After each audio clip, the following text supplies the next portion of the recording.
Have you ever considered what it might be like if the world were to end?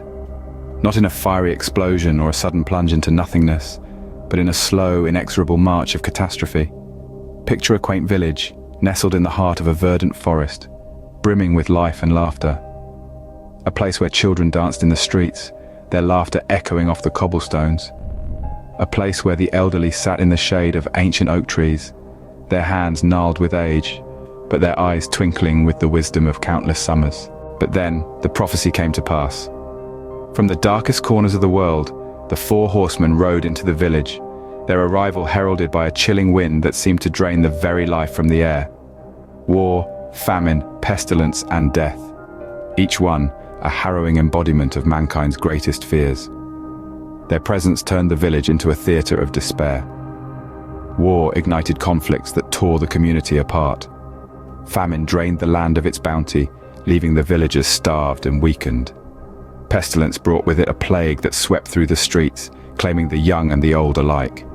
And death, the final horseman, reaped the souls of those who had fallen. Then, as abruptly as they had arrived, the four horsemen departed. They turned their steeds, their ominous silhouettes disappearing into the shadows, leaving behind a village that was a mere shell of its former self. The laughter was gone, replaced by the eerie stillness of abandoned homes and deserted streets. The forest, once a source of joy and sustenance, now seemed to close in, reclaiming the forsaken land.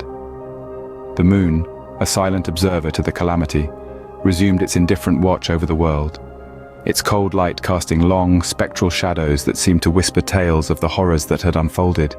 So, the prophecy was fulfilled. The village, once teeming with life, stood as a haunting testament to the relentless march of the apocalypse. The world didn't end in a bang or a whimper, but with the slow, agonizing crawl of despair.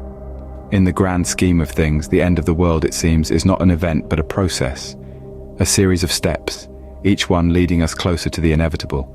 And perhaps that is the most terrifying horror of all.